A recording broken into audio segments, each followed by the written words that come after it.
Now available in paperback and Kindle, Stop Simping in Cyberspace. Learn how to avoid predatory females like Instagram models and e-girls in their virtual con games with Stop Simping in Cyberspace. Get your copy of Stop Simping in Cyberspace in paperback and Kindle today.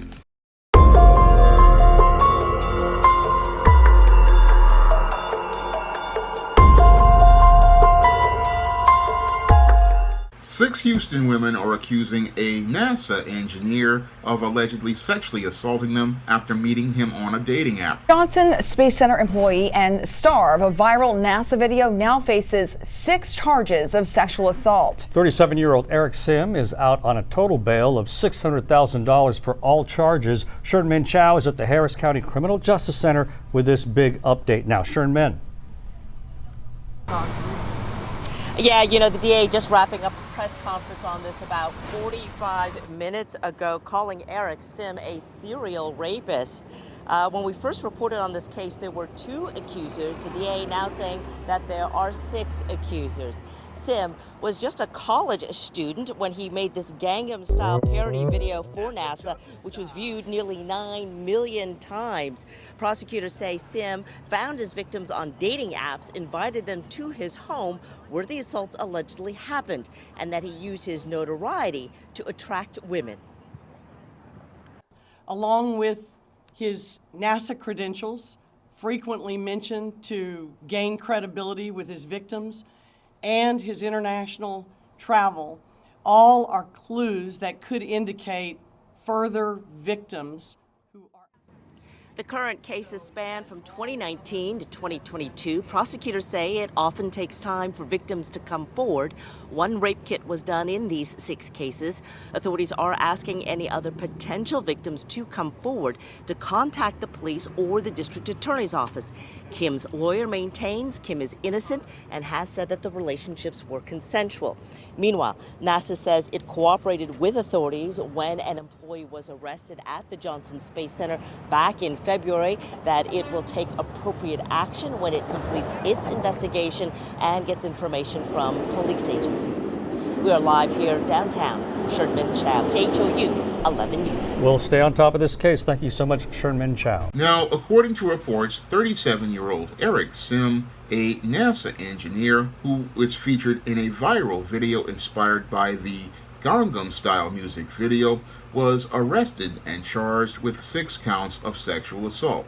And according to the Houston prosecutor's office, Eric Sim participated in this series of sexual assaults between 2019 and 2022, where he featured his profile on dating apps talking about that viral video inspired by Gangnam Style, and also talked highly about his background as a NASA engineer.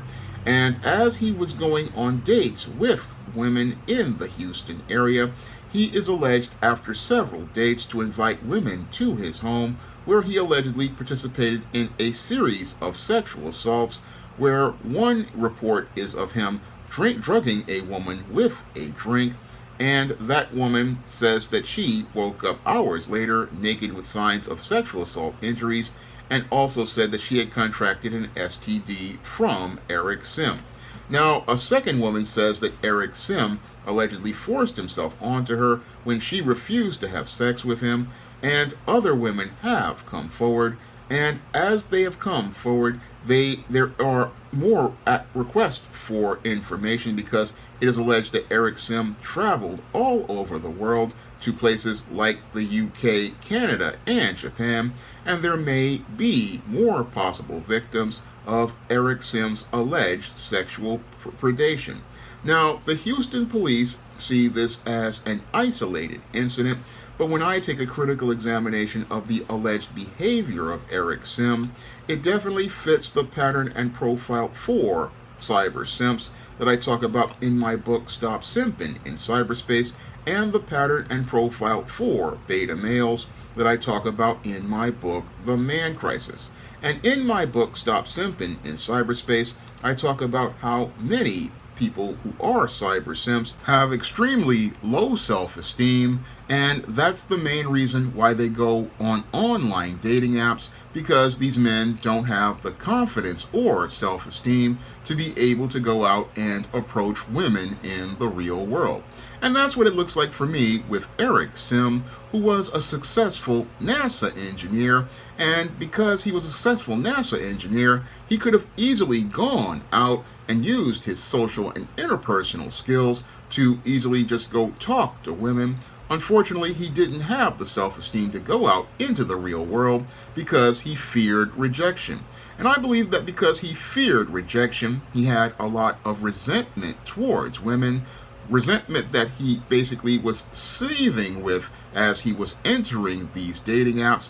And that's one of the reasons why people who do go on online dating apps are really messed up, because usually the folks who do go on online dating apps are people who just know they cannot function in the social marketplace, so they go to these dating apps, go online and create false personas, and they use these false personas as a way to bait women into getting involved with them. However, as they get involved with them, what they are doing is trying to lure these women to get involved with them because they don't want a relationship with a person.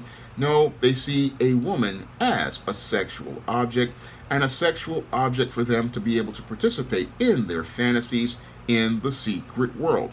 Now, in my book, The Man Crisis, I talk about how many beta males enter a place I call the secret world because they are insecure about their natural masculinity and natural sexuality, and because they feel inadequate about their masculinity and sexuality, they enter a place called the secret world where they feel safe about expressing their natural sexuality and natural masculinity, and they go to this secret place because they want to have a smooth world where they can be the good guy on the outside and then feel safe about participating in their sexual desires secretly in a place, the secret world. Now, the whole problem with this is that the beta male lives in a rose-colored reality, and in that rose-colored reality, what they do is create a double life for themselves where they can be the good guy on the outside and be able to be disconnected and detached from themselves and their sexuality in the secret world. Because what happens to beta males is that as they enter into the secret world and feel safe about expressing their natural masculinity and sexuality, what they do is become disconnected and detached from the sexual encounters that they are having. And as they become disconnected and detached, they don't see people as people. No, they see them as objects in their sexual fantasies. And as they see them as objects in their sexual fantasies, they treat people like they're an object. And the whole thing is, this basically allows them to feel justified into humanizing a person, and that's what motivates them to participate in these sex crimes like Eric Sim is alleged to have participated in.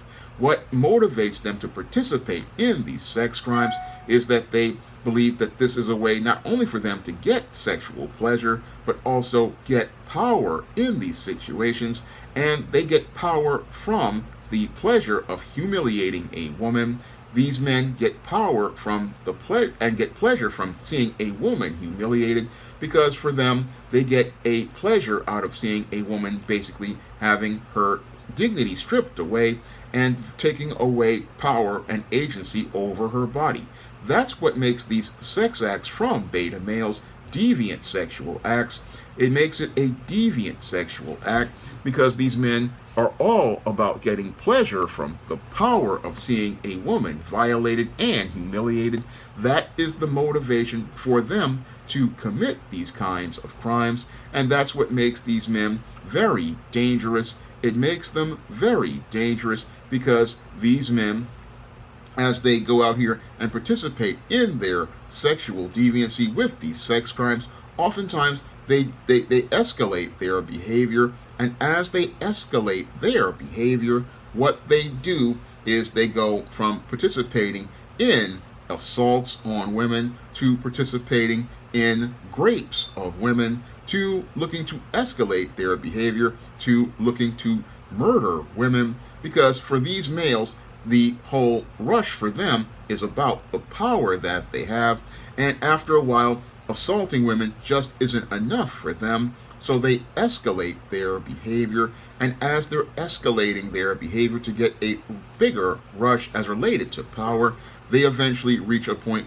where they go from participating in sex crimes to participating in a murder, and they participate in the murder because they get pleasure from seeing not only the woman's body taken away, but seeing the life leave her eyes. And as they get pleasure from this, it further escalates to serial crimes, and that's what was happening here with allegedly Eric Sim. He was going, and after he got that first rush of power from breaking down and humiliating a woman, he got further rushes of power, and that's why he continued to further allegedly escalate his criminal behavior to serial crimes, because with these women being anonymous on these online dating apps and him being anonymous as well, he felt that he could use the anonymity of the internet to be able to get away with this series of crimes. However, what happened as related to these crimes is word started getting out online,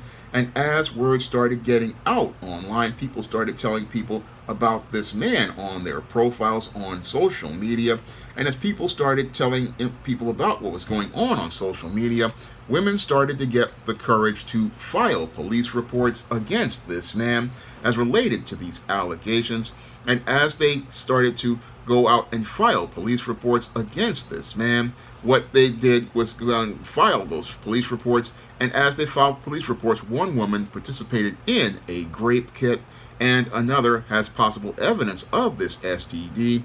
So with Eric Sim, we have a man who basically wound up on the road to from being a NASA engineer with a promising career to a male who was basically on his way to entering into the Houston criminal justice system, and will possibly put in the Texas penal system if he is convicted of these crimes.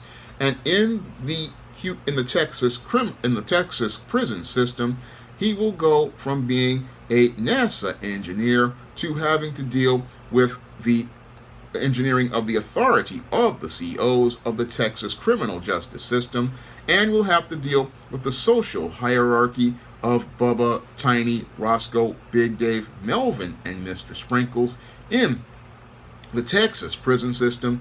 And once they find out he's a serial sex offender, he's basically going to wind up getting his backside engineered and his front side as well to take in carbon rods. And as he's taking in the carbon rods of Bubba, Tiny, Roscoe, Big Dave, Melvin, and Mr. Sprinkles, as they trade him for Little Debbie snack cakes, ramen noodles, packets of Crystal Light lemonade, packets of Crystal Light tea, off-brand fruit punch, off-brand grape drink, off-brand orange drink, Taster's Choice coffee, packets of soy sauce, off-brand Oreo cookies, off-brand lemon cookies, off-brand duplex cookies, off-brand ginger snaps, off-brand vanilla wafers, off-brand sugar wafers, Snyder's pretzels, honey buns, tasty cake cupcakes, Lipton tea. I mean, they're going to be turning out the front side and the back side of this dude,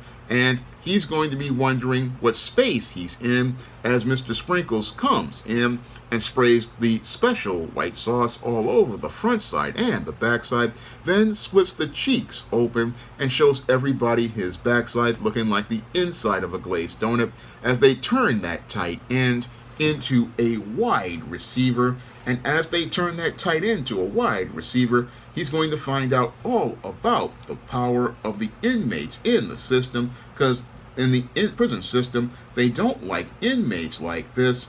And this whole situation is one where this guy will take the biggest fall from success. Again, this is a beta male who basically thought he could use his success as an attachment online, and didn't use it to go look for a woman to be a wife, but looked for women to abuse, and that's the foundation of his dysfunction. He was looking for women to abuse, and that just shows how depraved this man is. Now, when I look at this case, it really reminds me of another case here in New York of another doctor, another educated Asian man who basically went out here and assaulted women. And again, this man was arrested and charged with the rapes of those women and here in New York. And I also am reminded of Daniel Holtzclaw, who used his position as an officer to stalk and sexually violate black women. And again, showing me a very disturbing pattern as related to some of these educated Asian men. And I have to wonder if it has to do with the dysfunctional way many of these Asian men are raised, because in some Asian households, again, the mothers are very strict and again suppress the boy's natural masculinity and manhood, and oftentimes look to coddle some of the boys. And without the father there to teach this boy actual healthy male life skills and male survival skills, what happens to these boys is that they become very dysfunctional, and as they are taught to be ashamed of their masculinity and sexuality, what they do is go into the secret world. And as they go into the secret world, what happens with these boys is that instead of them learning about healthy sexuality, what they learn is about sexual deviancy. And I have to wonder if this is what happened to Eric Sim. Did he winding up on this road to being a alleged sexual predator because of the dysfunctional way he was raised in a Asian household? Could it be that his mother basically was too strict with him and suppressed his natural masculinity and sexuality, leading to him going into the secret world and believing that the only way for him to express that kind of natural sexuality and masculinity is to go into the secret world, where he entered the world of the rose-colored reality created by things like pornography? I have to wonder if this way this male was raised basically put him on the road to becoming a possible sexual predator. Because when I look at the case of Eric Sim, again, successful NASA engineer on the outside and an alleged sexual predator on the inside, it mirrors that of the doctor here in New York who was participating in alleged serial sex crimes against women. And it also fits the pattern of Daniel Holtzclaw, the convicted sexual predator who allegedly went out here and sexually violated black women in a series of sex crimes. I'm wondering if there's a pattern and profile that really mirrors that of the feminist woman that has raised boys here in America, because when I'm looking at the frequency of the pattern of this behavior, it's really showing me that this possibly could be showing a serious pattern as related to the way Asian boys are raised to become Asian men. And from what I've seen from videos of people who come from strict Asian households and the way the boys are raised, I have to wonder, are they raising Asian boys to become men? Or is there a pattern where some of these Asian boys are on the road to becoming men in crisis? Now, if you want to learn why many of these beta males wind up on this road to becoming participating in disturbing behavior like this, you can pick up my book, The Man Crisis, on Amazon.com in paperback and Kindle format. You can also find The Man Crisis at other online booksellers in digital format, such as Draft to Digital, the iBookstore, Google Play, and you can also find it in paperback at online booksellers by ordering it online, like Barnes & Noble, and big box retailers like Walmart and Target. And if you want to see me make more videos like this one, because this video is not going to be monetized because of the content, you can send a donation to the Patreon, the PayPal, or the Cash App by clicking the links in the description box. That's all I have to say for this video. You can comment, rate, and subscribe. Now available in paperback and Kindle Unlimited, The Man Crisis. Learn why so many men are struggling to find their way in an increasingly gynocentric world in The Man Crisis. Get your copy of The Man Crisis in paperback and Kindle Unlimited today. Support Black-owned and Black-operated digital broadcast media. www.niceradionetwork.com. Nice Radio Network, broadcasting 24 hours a day, 7 days a week.